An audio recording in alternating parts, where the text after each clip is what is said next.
A organização dos átomos? No plano, cara. Não sei, não. mais ou menos, no espaço, né? Isso aí, Luiz, no espaço. Então a gente concluiu, né? A gente concluiu que as moléculas, né? A gente está falando de compostos covalentes, tá, pessoal? A gente falou de compostos covalentes. Aqueles compostos, lembrando que formam, né, ligação química por compartilhamento de elétrons, né? Que são os ametais, aquela coisa toda. Eles se arranjam, como são moléculas que existem na forma isolada, vamos dizer assim, né, eu consigo isolar uma molécula de água, eu consigo isolar uma molécula de gás carbônico, eu consigo isolar uma molécula de CO2, né? Eu consigo isolar qualquer tipo de molécula covalente, ao contrário, eu não consigo isolar um composto iônico, né? Tanto é que não faz sentido você falar de molécula iônica, né? Esse termo é um termo errado, né? Falar molécula iônica, porque os compostos iônicos, eles não são isolados, né? Eles formam cristais, né? São retículos cristalinos. E aí não faz muito sentido a gente falar de geometria molecular. Então, quando a gente fala de geometria molecular, a gente estava especificando, obviamente, né, ali, objetivamente, moléculas covalentes, que são moléculas que fazem compartilhamento de elétrons. E aí, essas moléculas, os átomos que estão ligados numa molécula, elas se distribuem no espaço tridimensional. Para quê? Para principalmente diminuir o tal da repulsão eletrônica, né? Como a ligação química é feita de elétrons, né? E às vezes eu tenho elétrons sobrando, né, no átomo do centro, eu tenho então essa questão da distribuição homogênea, né? A distribuição homogênea dos átomos no espaço tridimensional, né? E nós falamos de algumas das geometrias mais tradicionais, mais clássicas, né? A geometria linear, a geometria trigonal plana, a geometria tetraédrica, né? Que é essas que estão sendo mostradas aí no slide, né? Essas três primeiras. A bipirâmide trigonal, a octaédrica, né? E nós falamos, né, de cada tipo de molécula, né? O que acontecia, né? Como é que a gente poderia prever nessas geometrias. Deixa eu só avançar aqui. Dá uma travadinha aqui no meu computador. Bom, aí você poderia perguntar assim, professor, mas tem como verificar isso experimentalmente? Existe uma maneira experimental de verificar essas geometrias? Sim, existe. A resposta sim, existe. Existem equipamentos, né? A gente que trabalha na área de química, né? Existem equipamentos que conseguem comprovar na prática essas geometrias, né, que a gente falou, né, que a gente comentou. E mostrar que a teoria está batendo com o resultado experimental, né? Na ciência é assim, né, pessoal? Na ciência, tudo que a gente teoriza, né, essa teoria tem que estar relacionada com um resultado experimental, né? Não existe nada que eu fale que não tenha uma comprovação experimental, não é isso? Então, lógico que a gente, no segundo grau do ensino médio, a gente não tem muita ferramenta ainda para ensinar para vocês essas coisas, né?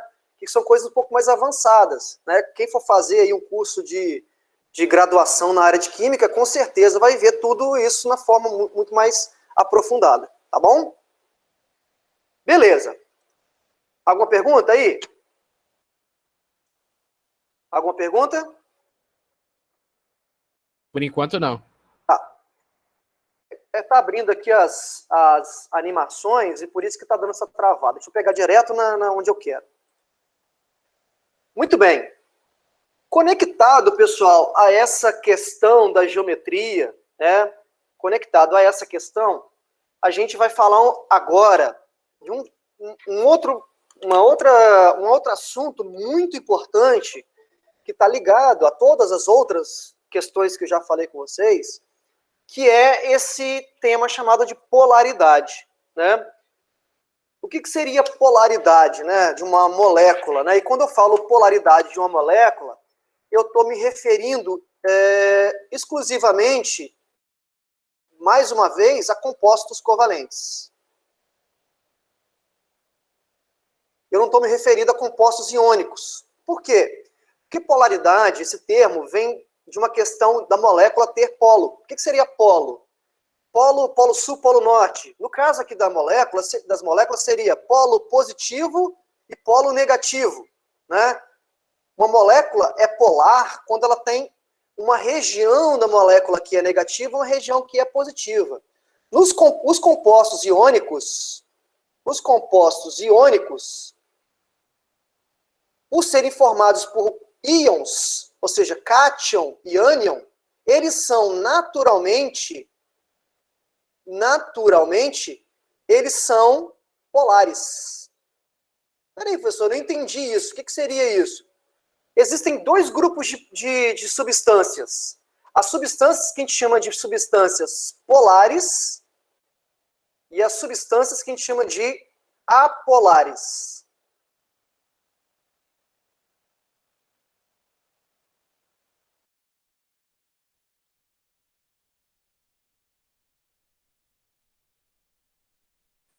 E as apolares, nesse terminho, essa letrinha aqui, A, né, no início, tem o sentido de oposto, né?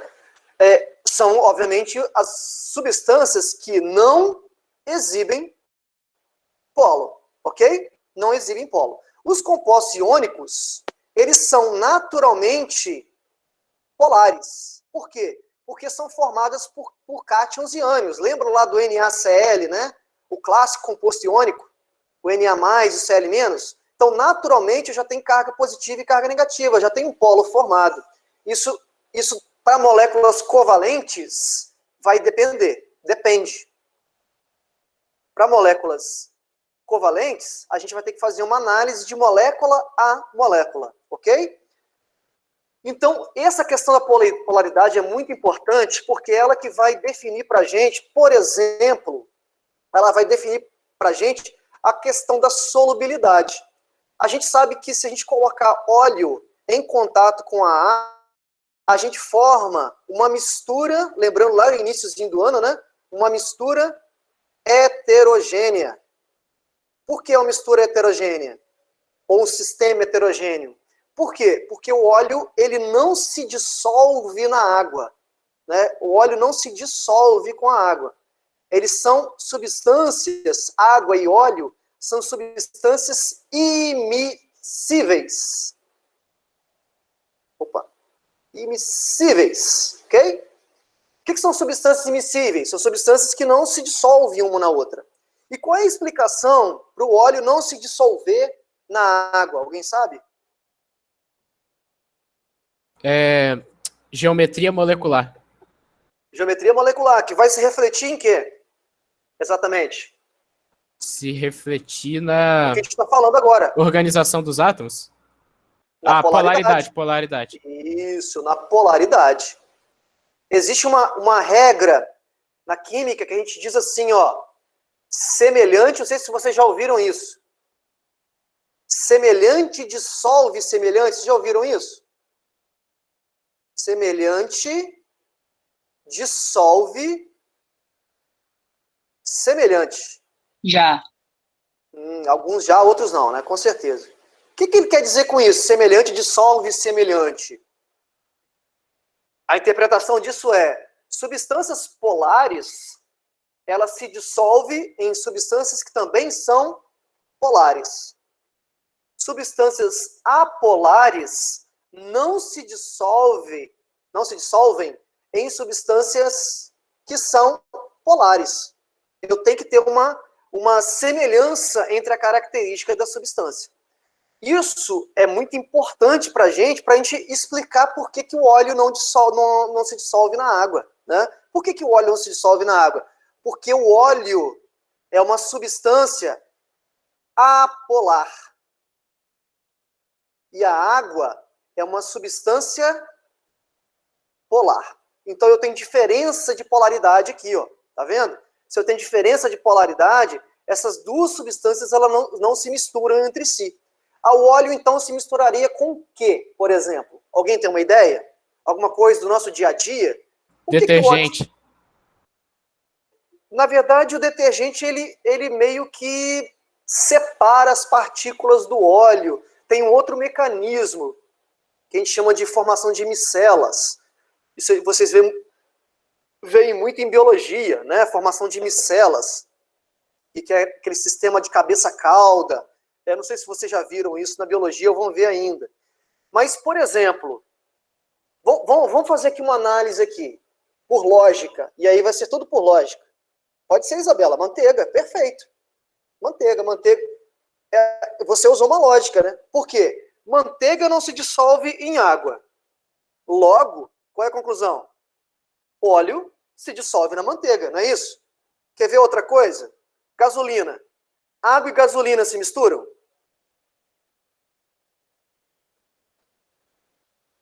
Não. A gasolina não se misturam, quer dizer, não se dissolvem entre si, né? Então, qual é a conclusão que a gente chega? Ó, se a água não dissolve na gasolina, ou a gasolina não dissolve na água, qual é a conclusão que a gente chega? Óleo, que não se dissolve em água, óleo se dissolve na gasolina. Então, qual é a propriedade da gasolina, já que eu já sei, ó? Se eu estou falando que o óleo é apolar, consequentemente, a gasolina também é apolar, não é isso? Por que aí tem uma questão que a gente vai começar a falar daqui a pouquinho, né? Uma questão que eu posso lançar como desafio para vocês é o seguinte. Na gasolina que a gente compra, já até falamos isso com vocês, já até falei com vocês, a gasolina que a gente vai comprar no posto não é gasolina pura. É uma gasolina que vem misturada com álcool, né? Ela é misturada com álcool. Um teste muito legal para descobrir a quantidade de... Para você descobrir quanto de álcool tem na gasolina, para você provar a quantidade, é você fazer um experimento usando uma proveta, pegar uma proveta, colocar uma quantidade de gasolina e inserir água dentro da gasolina, dentro dessa mistura. Como a gente sabe que água e gasolina não se misturam, então vai formar um sistema bifásico ali, de duas fases. E aí o que acontece? O álcool que estava na gasolina, ele passa para a água, para a fase da água. E com base na quantidade de álcool, o volume que aumenta de água ali, nesse caso da mistura de água mais gasolina, o volume que é aumentado, você consegue determinar o quanto de álcool havia antes na gasolina. Mas uma coisa intrigante nessa história, o que é intrigante? O álcool é uma substância que se dissolve tanto em gasolina como em água. Tanto é que o álcool que a gente compra na farmácia aí, né? O álcool A70, que é usado aí para matar o coronavírus e tudo mais, é um álcool que vem com água dentro. Mas o mesmo álcool que está dissolvido na água também se dissolve na gasolina. É algo um pouco estranho nessa história aí, né? Parece que o álcool é uma substância meio aí bissexual, parece, né? Parece que ela tem preferência, mas o que é mais interessante, ela tem, nesse caso, tem preferência, quando você coloca água na gasolina, o álcool sai da gasolina e vai para a água. Ela não fica na gasolina. Então existe uma certa, vamos dizer assim, uma certa afinidade um pouco maior de dissolver na água do que na gasolina. A pergunta que fica no ar aí para vocês pesquisarem depois é por que isso acontece? Por que o álcool, né, esse álcool de casa, ele tanto se dissolve na água como se dissolve na gasolina? Qual o motivo, qual a explicação para isso? Né? Tem uma explicação. Bom, então o que é polaridade, pessoal? Polaridade é um fenômeno que ocorre na molécula, né, nas moléculas, no qual existe numa região, vamos dizer assim, uma região negativa e uma região positiva. E a gente vai fazer muita relação aqui com a pilha, né? Uma pilha que a gente usa num equipamento, num controle remoto.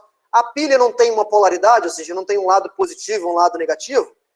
Isso acontece com as moléculas também, né? Quando acontecer isso, de uma região da molécula ser negativa e a outra ser positiva, a gente diz que a molécula é polar. Quando não acontecer isso, né, quando não existir lado negativo e lado positivo, ou seja, os lados forem iguais, né, ter dois lados negativos, por exemplo, a gente diz que a molécula é apolar. Tudo bem? Mas, professor, de onde vem esse lado positivo, de onde vem esse lado negativo numa molécula? Vocês têm alguma ideia, assim, de onde seria?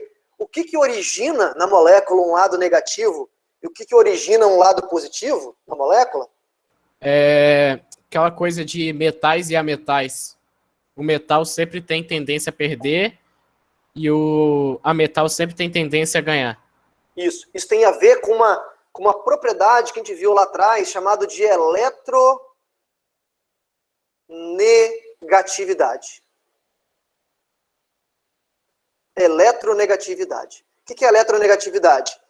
Eletronegatividade é a vontade que um determinado átomo tem na ligação de ficar com os elétrons ficar mais perto dele, né? Os elétrons, a nuvem eletrônica que a gente chama, se aproxima um pouco mais dele, né? Se essa nuvem eletrônica se aproxima mais... Quando eu digo nuvem eletrônica, pessoal, eu estou falando dos elétrons, né? Lembra que um átomo ali é constituído de vários elétrons. Se um átomo puxa os elétrons mais para um lado do que do outro, eu tenho uma região com uma densidade eletrônica maior do que a outra. A gente diz que cria-se um polo, né? Então, a eletronegatividade é a tendência, é uma tendência a, vou escrever assim em termos mais populares, a arrastar, tendência que um átomo possui, na verdade, né, em arrastar os elétrons para o seu lado. Vou colocar assim, bem popular mesmo, para vocês entenderem, tá bom? E aí, foi muito bem falado, existem na tabela periódica, a gente viu lá atrás, na tabela periódica existem elementos que gostam muito de elétrons e outros elementos que não gostam tanto de elétrons, né? Isso se dá muito pelo raio atômico, né? Átomos que têm um raio muito pequeno, eles tendem a ficar, os elétrons ficar mais perto do núcleo, né? Enquanto átomos raio muito grande, né? Significa que os elétrons estão muito afastados do núcleo, não estão muito atraídos, né? Então, é exatamente isso. Aqui, por exemplo, ó, eu estou colocando, que faltou um subscrito aqui, tá? É H2, né? É o gás hidrogênio. Eu estou colocando a molécula de H2, e lembra que a molécula de H2 é uma molécula formada por dois átomos, né? Só hidrogênio e hidrogênio. E aí, necessariamente, a geometria da molécula é uma geometria linear, né? A gente viu isso lá atrás, não tem como ter outra geometria.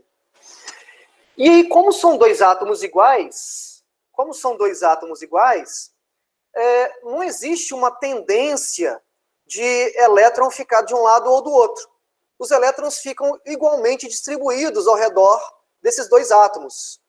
Logo, eu tenho duas regiões que têm elétrons iguais, não tem um polo formado. A gente diz, então, a gente afirma que a molécula de H2, por exemplo, é uma molécula que não tem polo, ou seja, é uma molécula apolar. Certo? É uma molécula apolar. Para contradizer isso aqui, ó, vamos pegar a molécula de HCl, por exemplo. Entre o hidrogênio e o cloro, na molécula de HCl, que também é uma molécula linear, como o H2, né? O cloro é um átomo menor do que o hidrogênio. O cloro, por ser menor, ele tem uma eletronegatividade maior do que o hidrogênio. E olha aqui, olha a questão da nuvem eletrônica, como é que está, olha, ele colocou na forma de uma figura aqui, né? Isso mostra a nuvem eletrônica. A gente vê claramente que a nuvem eletrônica está mais em cima do cloro do que do hidrogênio, vocês concordam comigo? Ou seja, tem mais nuvem eletrônica em cima do cloro do que do hidrogênio.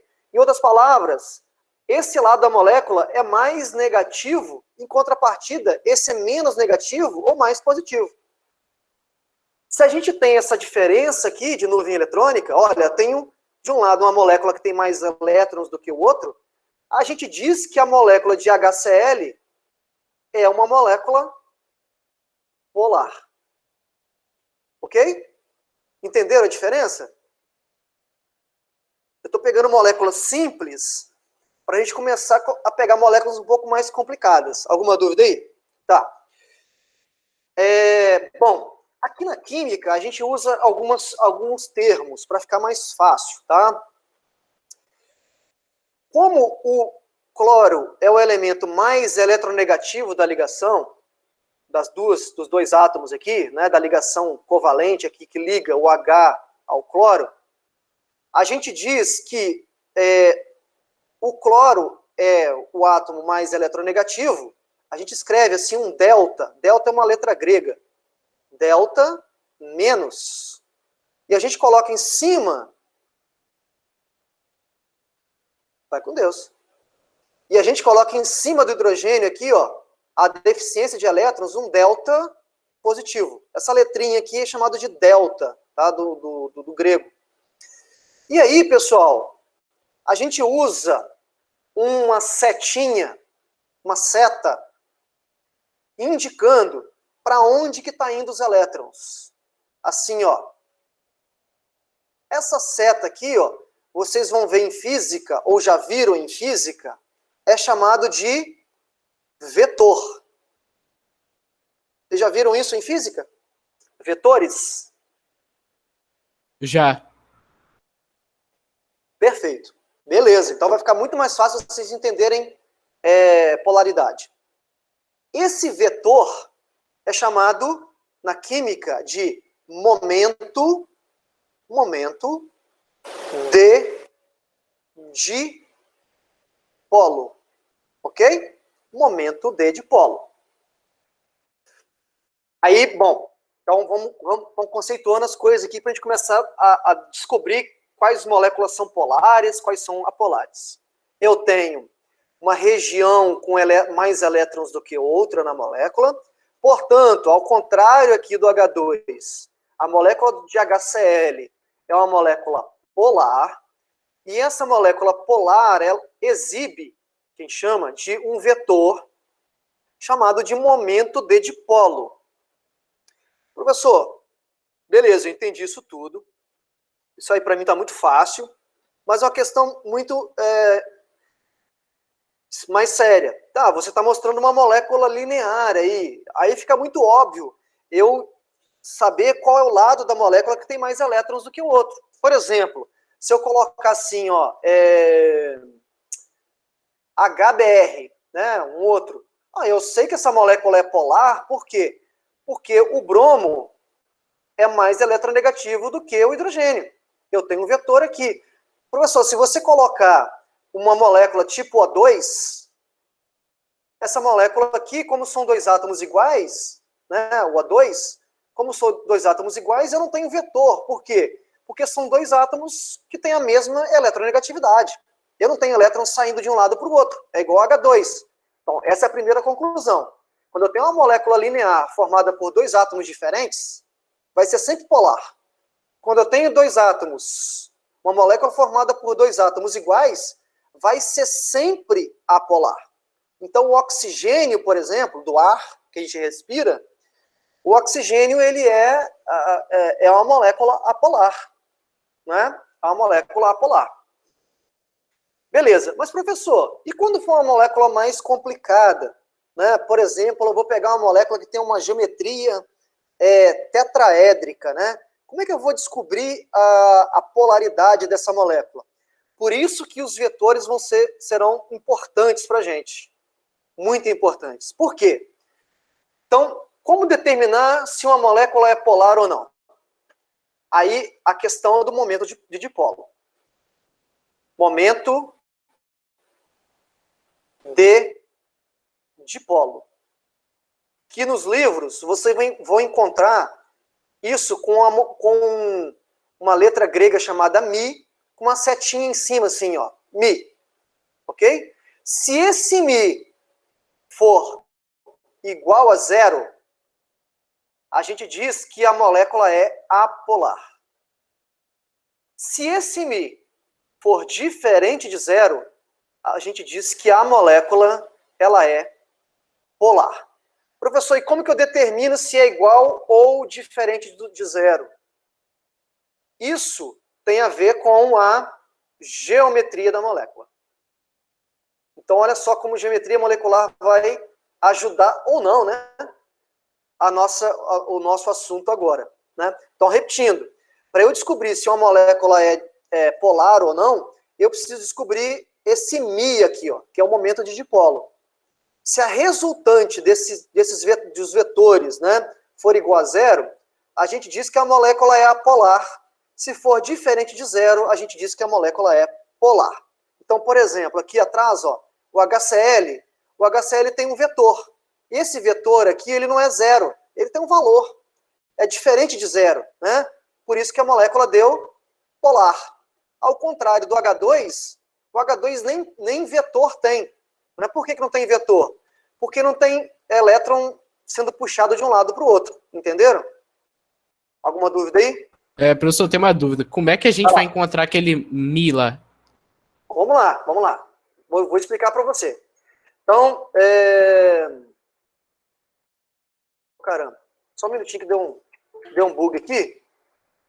Tem que ficar toda hora trocando o mouse aqui, porque, mais uma vez, eu estou com uma porta USB. Deixa eu abrir aqui um slide.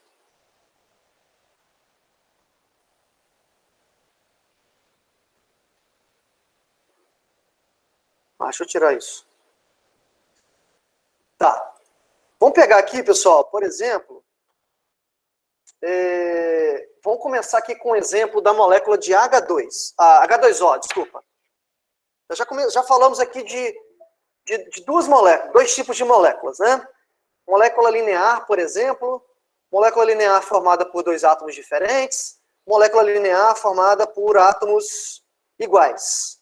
Então, se for formada por átomos diferentes, HCl, HBr, a molécula vai ser sempre polar. Se for formada por átomos iguais, vai ser apolar. Vamos pegar aqui, então, por exemplo, vamos começar aqui, ó, CO2 e H2O aqui embaixo. CO2, vamos lembrar da geometria do gás carbônico? Qual é a geometria do gás carbônico? Eu acho que é angular. Uma molécula formada por três átomos, sendo que o átomo central não sobra elétrons. Ó, lembra, ó. Carbono. Linear. Perfeito, linear. Ó. Não sobra elétrons no átomo do centro. Tem duas ligações aqui, ó. Uma sigma, outra pi, né? Lembra disso? Uma sigma, outra pi. Então a molécula é linear, não sobra elétrons no átomo do centro. Então, geometria C, dupla O. Então, olha aqui, pessoal, olha a dificuldade que a gente tem para a gente determinar, assim, a olho nu, vamos dizer assim, só olhando para a molécula, dizer, olha, essa molécula aí é polar, ou ela é apolar. Só olhando para ela é um pouco complicado. Por quê? Porque a gente não sabe qual é a região que tem mais elétrons do que outra. Mas, como eu disse, se você entender o sistema de vetores, vai ficar muito fácil você determinar a polaridade da molécula. Desde que você desenhe a geometria correta. Porque se você desenhar a geometria errada, tudo muda. Eu vou explicar por que tudo muda. Olha só, vamos pensar aqui o seguinte, olha. Eu tenho duas ligações aqui, né? A ligação carbono-oxigênio e a ligação carbono-oxigênio do outro lado, né? Dos dois átomos, quem é o mais eletronegativo? Se você olhar na tabela periódica, o oxigênio ele está mais lá para cima, né, do que o carbono. Tem um raio menor. Então, o oxigênio é o elemento mais eletronegativo dessa ligação. Então, a gente vai escrever vetores aqui, assim, ó. A gente vai escrever um vetor saindo do elemento menos eletronegativo, indo em direção ao elemento mais eletronegativo. Ok? Esse seria o primeiro vetor. Só que são duas ligações, tá vendo? São dois arranjos dos dois lados. Então tem um vetor aqui também desse lado. Ó. Concorda comigo? Eu tenho dois vetores. Né? O vetor apontando carbono, oxigênio, do lado da molécula, vou chamar de vetor 1, e esse outro vetor para o outro oxigênio, que vou chamar de vetor 2. Ok? A ligação carbono-oxigênio é uma ligação química polarizada? É. Carbono-oxigênio é. Agora, se eu olhar no conjunto CO2, será que o CO2 vai ser polar? Olha, é só você pensar aqui no vetor, ó. Pensa no vetor aqui nesse sentido e pensa um outro vetor no sentido contrário. A resultante desses dois vetores, a soma do vetor 1 com o vetor 2 dá quantos?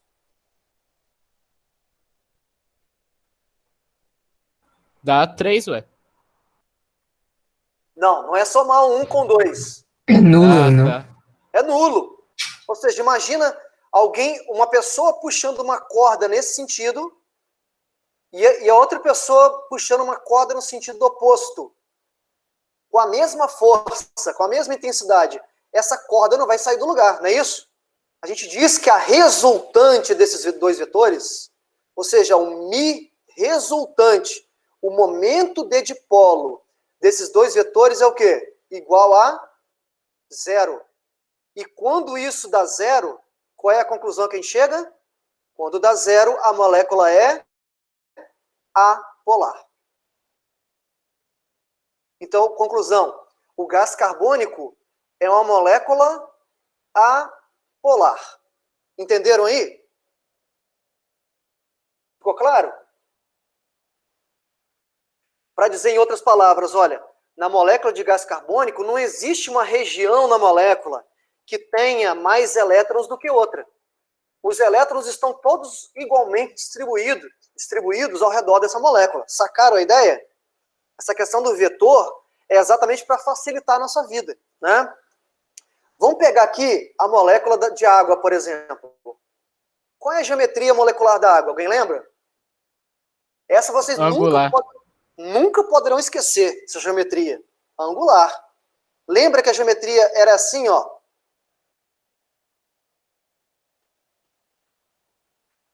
Professor, mas isso faz diferença? Faz muita diferença. Imagina se fosse assim, ó. Se fosse assim, pessoal, a geometria, o que eu teria? Se fosse linear, por exemplo. Se fosse linear, eu teria vetor aqui, ó, e vetor aqui, para cá. Somando esse vetor com esse, dá quantos? Se eu somar esse vetor com esse, vai dar 0. E ao somar esses dois vetores, se a geometria da água fosse linear, daria um μ igual a 0. No entanto, a geometria não é linear, a geometria é o quê? É angular. E quando a geometria é angular, o que vai acontecer, pessoal? Vai acontecer isso aqui, ó. Eu mudei de cor aqui, acabou ficando a mesma cor, mas tudo bem. Vou colocar vermelho agora para vocês verem, ó. Apagar aqui. Depois eu apago. Ó, eu vou ter esse sistema de vetores aqui, ó. Um vetor do hidrogênio para o oxigênio e outro vetor do hidrogênio para esse oxigênio. Beleza? Qual é a conclusão que a gente vai ter?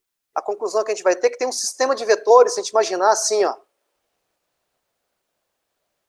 A soma desses dois vetores dá 0, pessoal? Não. Não. Não. O vetor resultante vai estar aqui para cima, não é isso? Esse seria o μ resultante. Esse μ resultante não é 0, ele é diferente de 0. Não importa qual é o tamanho dele. Eu só sei que ele não é igual a 0. Qual é a conclusão que a gente chega, então? Se o μ resultante é igual a 0, a molécula de água, ela é uma molécula polar. Professor, eu tenho uma dúvida. Isso, negócio de polaridade, tem a ver com a sobra de pares de elétrons no átomo central?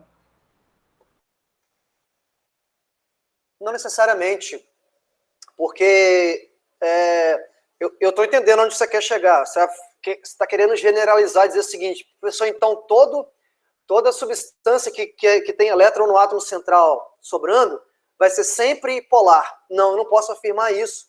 Porque pode acontecer que algumas moléculas, mesmo sobrando elétrons no átomo central, ela tem uma geometria tal que os vetores se anulam. Tá? No caso da água, com certeza isso influencia muito. Porque o fato de ter elétrons no átomo do centro, que a gente viu, 2 pares de elétrons sobrando, isso faz com que a geometria virasse angular, não é isso? Com isso, a molécula ela se torna polar. E graças a Deus, para quem acredita em Deus ou não, enfim. Por quê? Porque se a água fosse dessa geometria, pessoal, olha só como é que as coisas são muito perfeitas. Se a água tivesse essa geometria, A água seria o quê? A molécula de água seria apolar. E sendo apolar, ela não seria dita como é que se fala, né? O solvente universal, né? A substância que é capaz de dissolver as substâncias nos organismos vivos, né?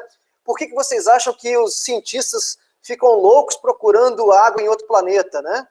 Porque a existência de água em outro planeta é um indicativo quase que preciso de que existe vida nesse planeta, né? Por quê? Por conta da natureza polar da água. Olha só que loucura, né? Então, se a água fosse, se a molécula de água tivesse uma geometria linear, isso aqui a gente sabe que está errado, não teria vida na Terra, por exemplo. Né? Não existiria vida na Terra.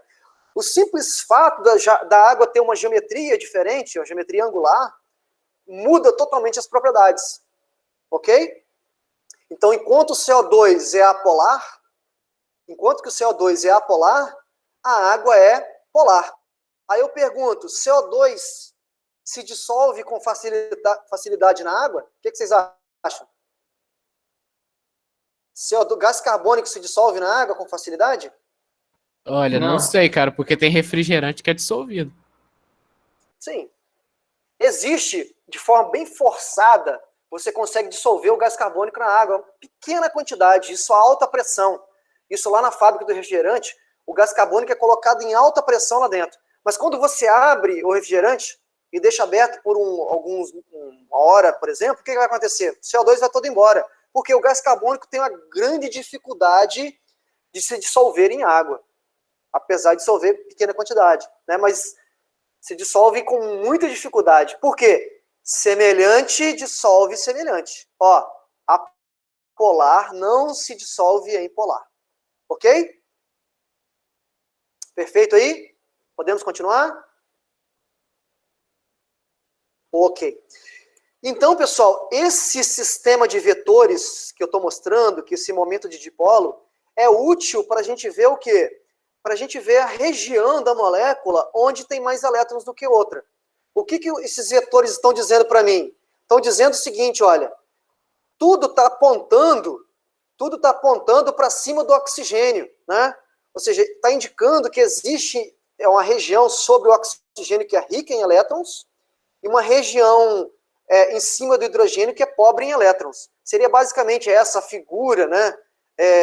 Vamos dizer assim, a figura de densidade eletrônica, onde o vermelho aqui, ó, o vermelho indica uma região de alta densidade eletrônica e o azul indica uma região de pouca densidade eletrônica.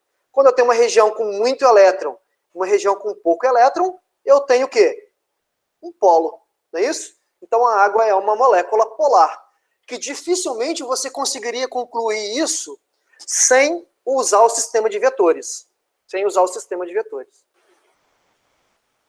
Eu coloquei esse vídeo aqui, na verdade eu nem assisti, tá, pessoal? Esse link do YouTube, eu vou assistir junto com vocês aqui, porque pelo título eu já imaginava o que era. É um vídeo aqui do Manual do Mundo, né? O cara fala um monte de coisa errada, mas, enfim, é um vídeo legal, que mostra exatamente a propriedade eletrônica da água, que ele consegue desviar um filete de água. Vamos lá, vamos ver aqui. Vou dar play aqui para vocês assistirem. Me fala aí se está dando... O áudio está chegando aí para vocês? Alguém ligou a câmera aí sem querer, eu perdi o vídeo. Mas aí, professor, tá travando aqui pra mim. Tá travando? Tá igual uma apresentação de slide aqui, igual um PowerPoint. Não, mas é isso mesmo, não?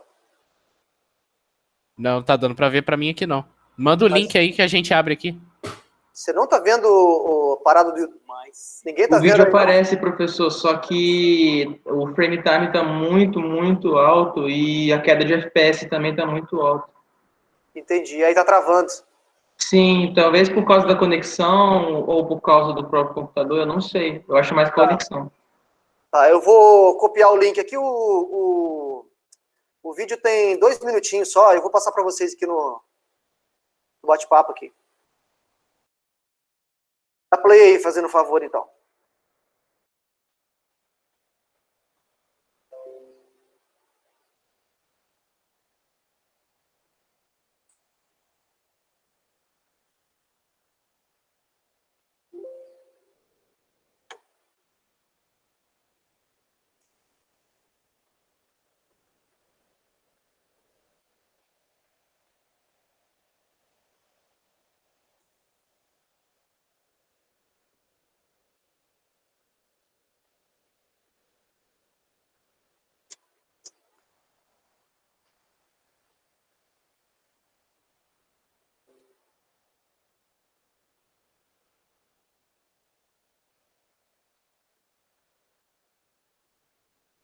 essa aqui é uma das experiências mais simples que eu já mostrei.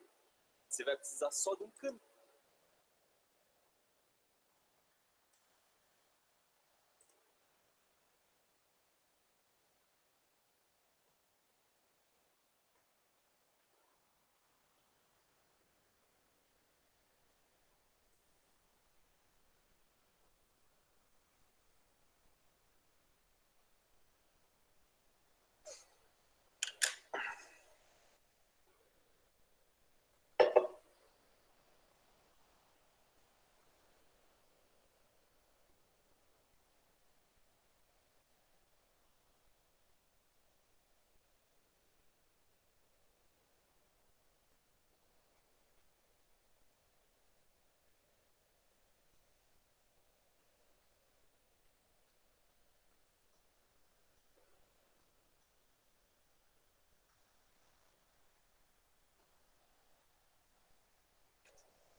Terminaram aí, pessoal?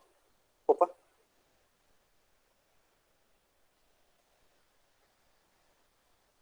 Terminaram, hein? Beleza. Eu nem vi o vídeo não, tá? Falar a verdade com vocês, eu nem vi não. Eu vi o título do YouTube lá, eu falei, é um experimento que eu já conheço. Bem clássico, assim. Basicamente é pegar um filete de... Acho que ele pegou algum canudo, alguma coisa, né? Passou no cabelo, não sei se ele passou no cabelo em algum lugar.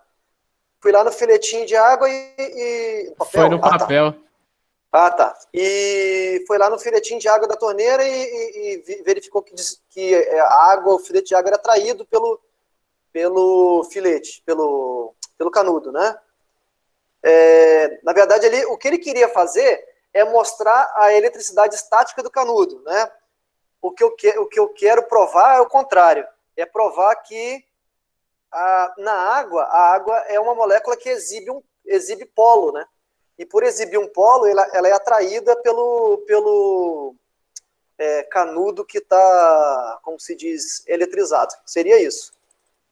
Mais para provar essa existência, né, da polaridade da água. Então, pessoal, nunca se esqueçam. Água é uma substância polar, tá bom?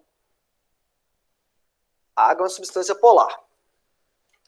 Agora o seguinte, vamos começar a complicar então, hein? Quero ver se vocês se lembram de antes das férias, nossos últimos assuntos, né, da geometria. Vamos supor que eu queira determinar a polaridade dessa molécula aqui, ó, BF3. E dizer, essa molécula é polar ou apolar? Como é que eu vou chegar a essa conclusão, né? Ela é polar, porque são formados por átomos diferentes. Tá, vamos lá então. Primeira coisa que a gente tem que fazer. BF3 é uma molécula formada por 4 átomos. Um boro e 3 flúors. Qual é a geometria dessa molécula? Qual é a geometria dessa molécula? Vocês se lembram? Piramidal? Não sobra elétrons no átomo do centro. É o boro. Tetraédrica? Trigonal plana. Essa aqui, ó. B, F, F, F. Lembra dessa geometria? Chamada de trigonal plana. Né? O boro aqui no centro, com 3 ligações com o flúor, esse ângulo aqui, ó, Todos esses três ângulos são de 120 graus, né? Formando um triângulo no plano, chamado trigonal plana. Não é isso? Trigonal plana. É a geometria. Agora, vamos ver aqui a questão dos vetores. Então, de novo, insisto, pessoal. Olhando só para a molécula, é muito difícil você determinar a polaridade. Mas com vetores é muito mais fácil. Por quê? O que eu tenho? Ó, entre o boro e o flúor com certeza é o mais eletronegativo. Na verdade, o flúor da tabela periódica é um dos elementos mais eletronegativos. Então ficaria assim, ó, presta atenção agora, muita atenção. Ficaria assim, ó, boro para o flúor, a gente vai olhar ligação a ligação. Boro para o flúor, um vetor, boro para o flúor, outro vetor, boro para o flúor, terceiro vetor. São três vetores, já que são três ligações. Tudo bem? Eu tenho uma ligação boro-flúor, que é uma ligação polar, uma ligação boro-flúor aqui em cima, que é outra ligação polar, e uma terceira boro-flúor, que é uma ligação polar. Mas será que o conjunto de vetores reunidos, somados, vai resultar numa molécula polar? Então, olha aqui, ó. Eu vou colocar aqui, ó, o vetor 1, vetor 2 e vetor 3. Vetor 1, vetor 2, aqui, ó, e vetor 3. Todos eles de mesmo tamanho e formando um ângulo entre eles de 120 graus. A pergunta que não quer calar agora, será que a resultante desses vetores, a soma deles, vai ser zero ou vai ser algo diferente de zero? Como é que eu faço para somar um sistema desses, pessoal? Vocês lembram? Lá na física, na matemática, não sei onde vocês viram, existe uma maneira muito fácil de somar esses vetores. Aqui não Quando precisa, você pega Rafael. o final de um e liga na verdade, o início de um e liga no final do outro? Aqui é o seguinte, a gente usa, ó, olha só os vetores 2 e 3. Só os vetores 2 e 3. Eles estão espalhados aqui a um ângulo de 120 graus, tá bom? Esquece o vetor 1 por enquanto, tá? Então, pegando o vetor 2 e 3, existe uma regrinha chamada regra do paralelogramo, que a gente faz uma projeção aqui, ó. O vetor 3 a gente projeta aqui, ó. A gente projeta. E o vetor 2 a gente projeta aqui, ó, como se fosse dois vetores paralelos, ok? Uma projeção. A resultante do vetor 2 e 3 é você pegar aqui, ó, do ponto inicial e ir até o final da projeção. Aqui, ó. Essa é a resultante do vetor 2, a soma do vetor 2 com o vetor 3. Você sempre pode fazer isso. Tudo bem? Entenderam aí? Essa soma do vetor 2 e 3 gera um vetor resultante aqui que eu vou chamar de vetor 4. Tá? O que é o vetor 4? O vetor 4 nada mais é que a junção do 2 com 3. O 2 e 3 já não existem mais. Tá? Não existem mais. Agora o que eu tenho é o vetor 1, que eu já tinha antes, e o vetor 4, que foi resultante da soma do 2 com 3. E aí, pessoal, o que vai resultar do 1 com 4? Nulo. Nulo. Ou seja, o μ aqui, ó, é igual a 0. Conclusão. A molécula de BF3, já que deu um μ igual a 0, é uma molécula apolar. Ok? Sacaram aí? Alguma pergunta? Posso seguir, então? Então, por exemplo, BF3 não se dissolve em água, né? Já que a água é polar e BF3 é apolar, são duas substâncias immiscíveis, ou seja, duas substâncias que não se misturam. Tudo bem? Agora vamos lá. Outro exemplo. NH3. Estou pegando as mesmas moléculas que a gente desenhou a geometria, tá? Qual é a polaridade dessa molécula aqui? Será que NH3 é polar ou é apolar? Primeira coisa, geometria. Qual é a geometria da amônia? Alguém lembra? Piramidal, isso aí.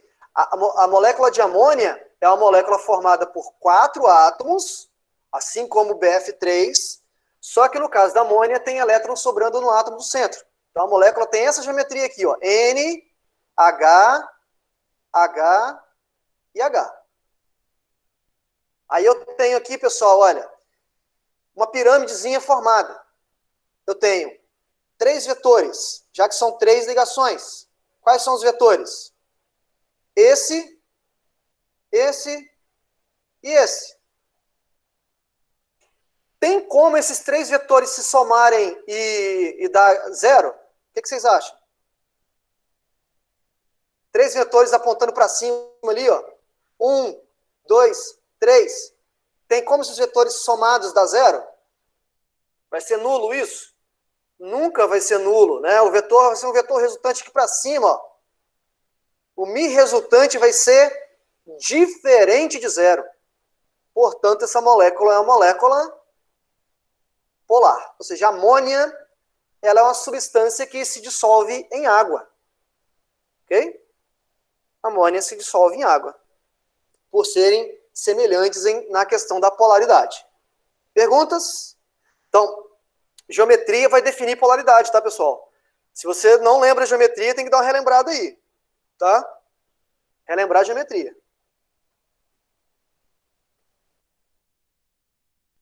Espera. Vou colocar mais um slide aqui que faltou.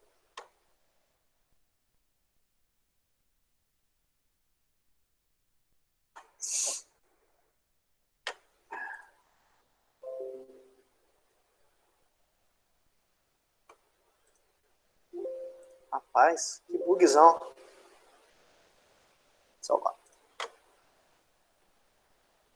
Eu acho que esse negócio de ficar gravando aqui a aula. Opa. O negócio de gravar a aula suga a memória do meu PC.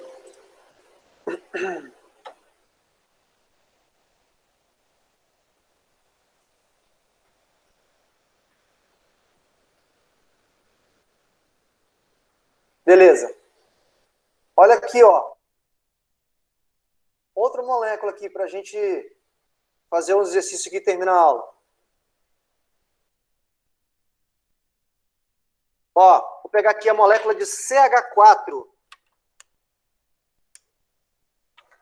CH4. Quem é o CH4? É o metano. Produzido pela flatulência das vacas lá, né? Metano. Qual é a polaridade do metano? Qual é a polaridade? Eu preciso, antes de responder essa pergunta, eu preciso desenhar a molécula. Qual é a geometria do CH4? Tetraédrica, isso aí. Lembra da geometria tetraédrica? Ó, carbono, hidrogênio. Aí eu tenho mais 3 ligações aqui, né? Sendo que uma ligação é como se fosse saindo aqui do plano, né? Um H, uma outra ligação saindo do plano, H, e uma ligação lá para trás, H, formando o que chama de tetraedro, né? E aí, qual é a polaridade dessa molécula aí, né? Qual seria a polaridade dela? Bom, vai ser apolar, porque como ela é tetraédrica, ela vai ter uma seta puxando para cada lado e aí vai acabar anulando. Basicamente é isso mesmo. Ó, o que eu teria aqui? Ó? Eu teria um vetor do carbono para o hidrogênio. Na verdade, o contrário, tá? Acho que o carbono é mais eletronegativo, isso aí. Um vetor para cá, um vetor para cá, um vetor para cá e um vetor para cá. Beleza? E aí a gente tem que ver a somatória desses vetores aí, né? Não é tão simples assim, né, de verificar, porque é uma molécula tridimensional, né? Então você tem que ter uma imaginação 3D aqui. Mas, basicamente, né, a soma desses 2 vetores aqui, ó, dá um vetor aqui para cá, e a soma desses dois outros vetores dá um vetor no outro sentido contrário, de modo que eles se anulam, né? Ou, se você quiser imaginar também, né, apesar disso estar errado, né, a gente escreve muito na química orgânica, lá no terceiro ano, a gente escreve assim, ó, no formato de uma cruz, né, a gente sabe que o metano não é assim, né, não é uma molécula planar, mas seria basicamente, ó, esse vetor anula com esse vetor anula com esse. Logo, o μ resultante aqui, ó, vai ser igual a zero. Se o μ resultante vai ser a zero, o metano é uma molécula apolar. Isso vale para qualquer molécula que a gente chama de hidrocarboneto. Vocês já ouviram falar esse termo aqui, hidrocarboneto? O hidrocarboneto nada mais é, que vocês vão ver na química orgânica, que é uma repetição de metanos, né? Por exemplo, o carbono tem uma propriedade que é formar estruturas em cadeias, né, que a gente chama, né? Eu tenho isso aqui, por exemplo, ó. Isso aqui é um hidrocarboneto, que na química orgânica a gente chama de propano, que seriam os hidrogênios, ó. É chamado de hidrocarboneto. Geralmente, esses hidrocarbonetos são derivados do petróleo, né? São derivados do petróleo. Propano é um hidrocarboneto que a gente usa no gás de cozinha, né? O gás de cozinha é uma mistura de propano com butano. Butano nada mais é que essa cadeia aqui do propano com 3 carbonos mais 1. Seriam 4 carbonos. Essas moléculas de hidrocarbonetos, que são repetições aqui do metano, pessoal, todos são apolares. Todos. Por exemplo, a gasolina, que a gente usa no automóvel, a gasolina é um hidrocarboneto. A gasolina é um hidrocarboneto. Logo, qual é a conclusão que a gente chega? Bom, se o metano é um hidrocarboneto e gasolina é um hidrocarboneto, logo, gasolina é uma substância apolar. Ok? Então, gasolina, óleo diesel, gás de cozinha, né, o gás de automóvel, né, esse gás aí que é usado em automóvel, todos essas substâncias, graxa, né, graxa, pinche, mais o que?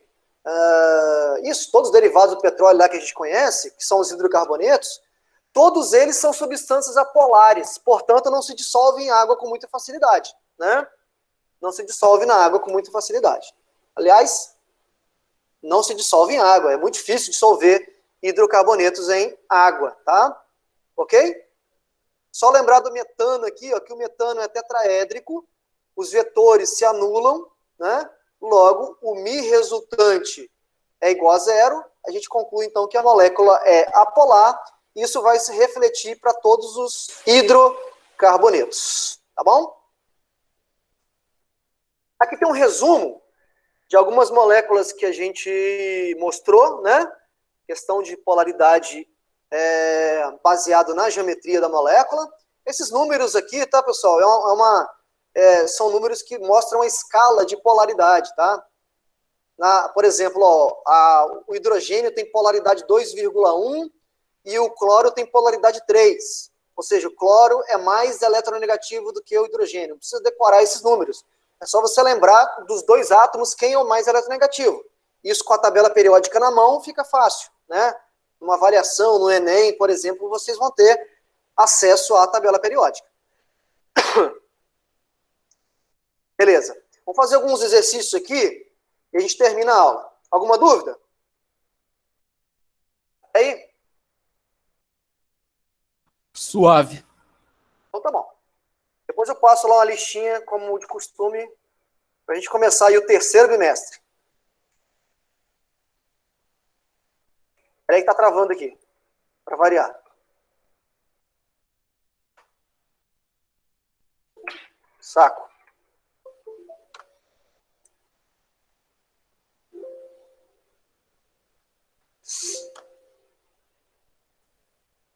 Deixa eu abrir direto no exercício que é melhor.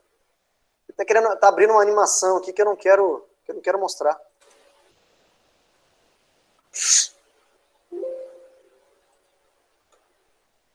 Vamos lá, direto nos problemas, e vocês vão me ajudar aqui a responder as alternativas.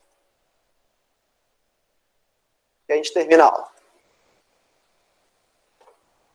Bom, é um pouco pequenininha a letra aí, é uma questão um pouco maior, mas aí, olha aí o seguinte, é uma questão da vestibular da USP, né? Diz assim, ó, a figura mostra modelos de algumas moléculas com ligações covalentes entre os seus átomos. Então ele coloca aí 4 moléculas. Uma molécula que ele chamou de A, uma molécula que ele chamou de B, uma molécula que ele chamou de C e uma molécula que ele chamou de D. Antes de responder as perguntas, né, vamos olhar aqui a questão da polaridade, né? A molécula A, o que vocês acham? Que geometria é essa que ele está mostrando aqui? O que vocês imaginam que seja? Que geometria é essa daí, dessa molécula? Parece tetraédrica. É exatamente tetraédrica, é exatamente ela. Imagina aí carbono, e aí esses mais clarinhos seria hidrogênio. Acabamos de falar sobre isso, né? Que polaridade é essa daqui, ó? O Mi resultante vai dar 0, é uma molécula apolar, não é isso? Acabamos de falar. A molécula B, geometria, está mais que clara aqui, né? Geometria linear, por mais que esteja aí meio curvado, né? Isso porque a molécula ela rotaciona no espaço tridimensional, não fica sempre retinha, né? Mas se você analisar, olha, eu tenho um átomo aqui, vou chamar de X, e aqui Y e Y. Qual vai ser a polaridade dessa molécula B aqui? O que vocês acham?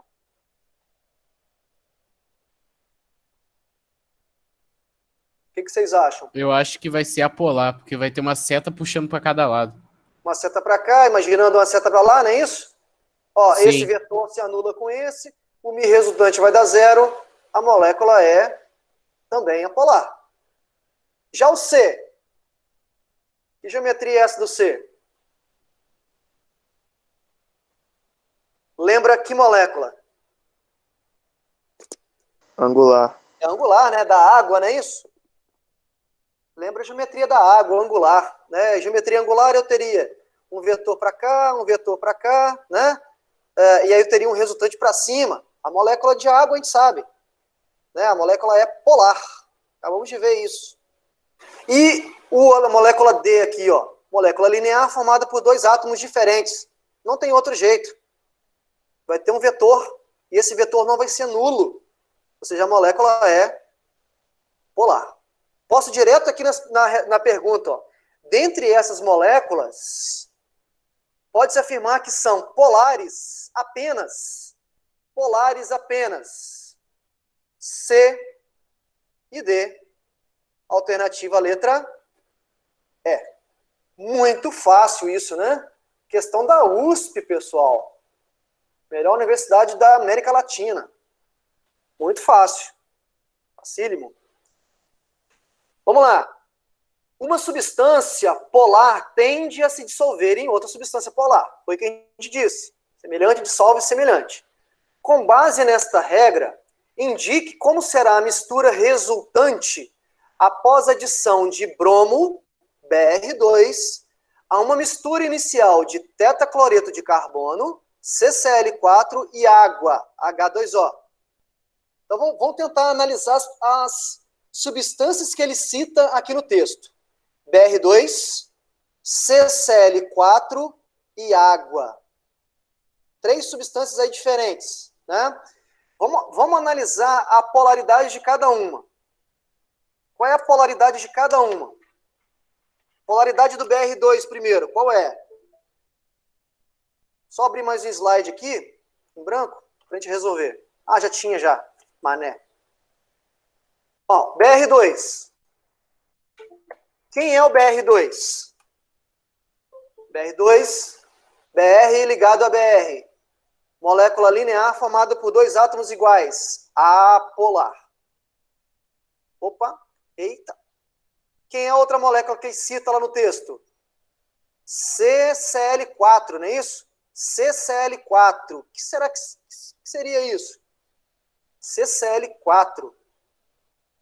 CCl4 seria carbono ligado a 4 cloros.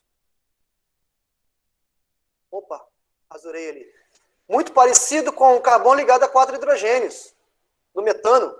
Eu teria aqui, ó, vetor para cá, vetor para cá. Esse anula com esse. Vetor para cá, vetor para cá. Esse anula com esse. Resultante vai ser 0. A molécula também é apolar. Estão acompanhando aí? E, finalmente, água. A gente sabe, angular, molécula é polar. Então, ele disse o seguinte, ó, no início, uma mistura inicial de tetacloreto de carbono e água. Então, eu tinha lá um tubo de ensaio, por exemplo. Nesse tubo de ensaio, eu tinha água e tetacloreto de carbono. Água e tetacloreto de carbono, um é polar, o outro é apolar. Então, no início, o que eu vou ter?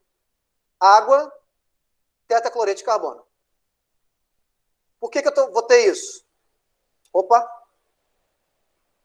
Porque a água é polar e o tetacloreto é apolar, os dois não vão se dissolver, não é isso? Já vou ter um sistema aqui, ó, de 2 fases, né? Uma mistura heterogênea, né? Água e tetacloreto de carbono. Aí o que ele faz? Ele acrescenta bromo. O bromo é o quê? O BR2 é colocado aqui, ó. O BR2 se dissolve com quem, pessoal? Com a água ou com o tetacloreto de carbono?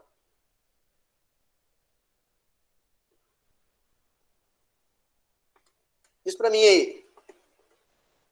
Assim que ele adicionar o BR2 vai se dissolver com quem? Com a água ou com CCl4? Um CCl4. Isso. Por quê? Porque eles têm polaridades semelhantes, não é isso? Ó? Os dois são apolares. Então, questão muito legal essa, muito inteligente. Quando ele adiciona o BR2, o que vai acontecer? O BR2, como ele tem dificuldade de dissolver com a água, ele vai se dissolver no CCl4, mas vai continuar tendo o quê? Vai continuar tendo uma mistura heterogênea. Né? Então, vamos lá, ó. As questões. Quando isso acontecer, vai formar uma mistura homogênea? Tá claro que não. Né? Vai formar uma mistura heterogênea. Então, todas as questões que começam com homogênea aqui, ó, eu posso descartar. Questão de múltipla escolha, né? Sobrou letra D e letra E, que começa com heterogênea.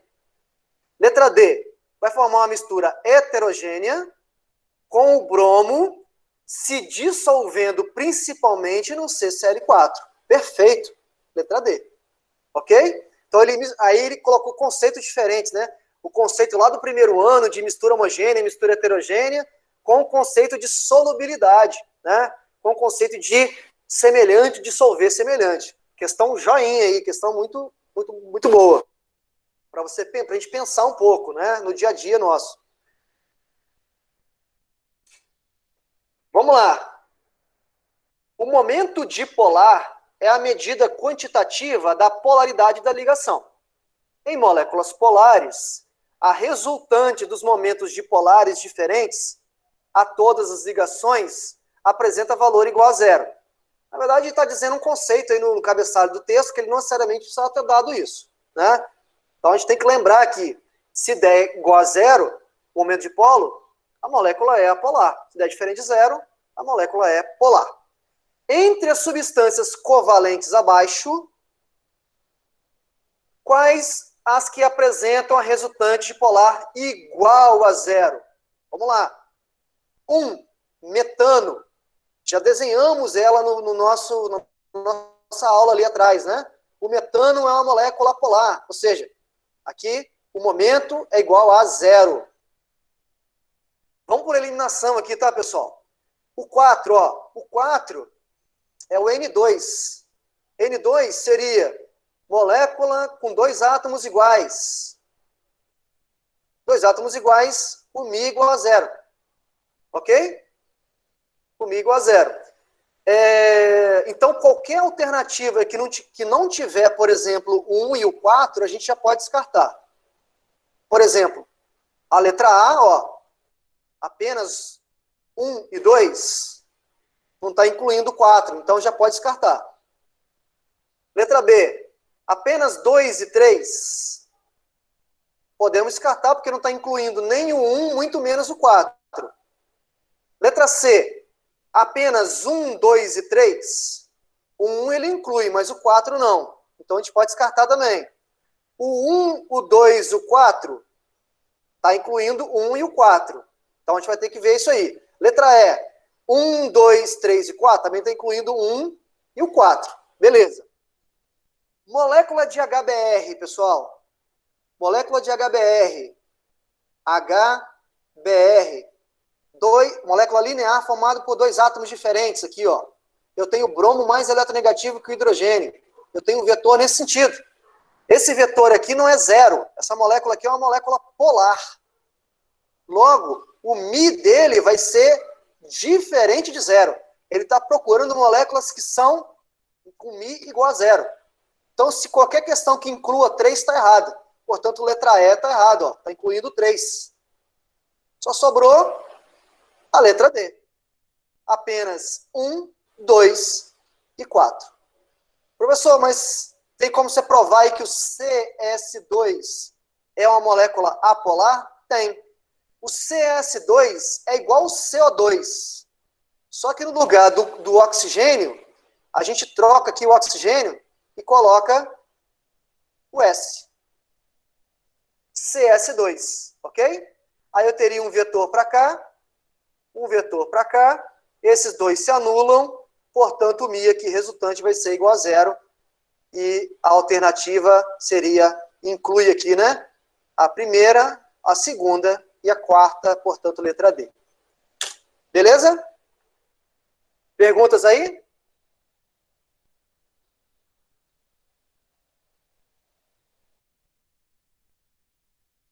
Última questão, então, para a gente terminar a aula. Vocês vão dizer qual é a letra que está certa aí.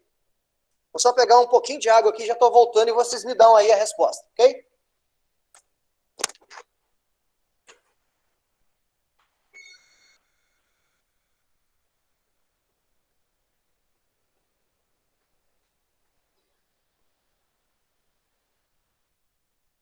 Aí, eu acho que o oxigênio ele é apolar, porque são 2 átomos iguais. Eu também acho. Agora, se ele é covalente, deixa eu ver aqui na tabela periódica. O NaCl, ele O oxigênio ele vai ser ele covalente. é polar. Isso aí, o oxigênio é covalente. Covalente E apolar. NaCl, a metal com metal é iônico, então a gente Beleza, já iônico. descarta a B, a C e a D. Ou é a A ou é a E. O alumínio, cara, o alumínio Alumínio é metálica. Aí metálica. agora o HCl, H é... Hidrogênio é metal e cloro. E o cloro também é metal, uma ligação, um composto então covalente. É covalente. Só que eu acho que o Cl ele é mais eletronegativo, então seria uma substância polar, letra A, não? Pode ser.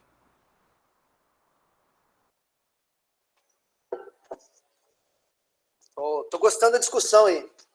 Tá legal. Tá certo, professor? Vamos lá. Eu não vi a alternativa, não. Vamos aqui, ó. O2. Professor, Eu peraí. falei que era letra A. Eu acho que é letra A. Tô com uma dúvida aqui. Como que define esse negócio de qual elemento é mais eletronegativo? Quanto mais alto e mais para a direita da tabela ele tá? Ou é quanto mais baixo e mais para a esquerda? Isso. Quanto mais acima e à direita, mais eletronegativo. Boto fé. Tá bom? É porque eu lembro que você tinha até feito uma seta na tabela periódica que ia da direita para a esquerda. Aí eu tava meio confuso com isso. Direita para esquerda talvez seja o raio, né? Era isso mesmo. O raio aumenta sim, né? Sim. A eletronegatividade aumenta ao contrário, é o inverso. Tá? Entendi. Vamos lá, ó. Oxigênio. Oxigênio é a metal, né? A metal ligado a metal é ligação covalente, né? Que é ligação covalente. Então a gente já pode eliminar a letra C e a letra D. Ok? A letra E também, porque como são átomos iguais, ele sempre vai ser apolar. Isso aí. Isso aqui é ligação covalente e apolar. Então, já podemos eliminar a letra E. Perfeito. NaCl, eu tenho metal e ametal. Metal e ametal é ligação Iônica. iônica. Não Você já pode ser descarta B, C e D já. ligação covalente nunca aqui, né? Vai ser ligação iônica. Então já eliminamos a letra B, ficamos com a letra A mesmo, tá certo? Covalente apolar, NaCl iônica, HCl covalente polar e o alumínio é ligação metálica. Perfeito, letra A. Beleza? Bom, é isso aí, pessoal. Tá bom para a aula de hoje, pra gente retomar aí depois das férias, tá mais que bom.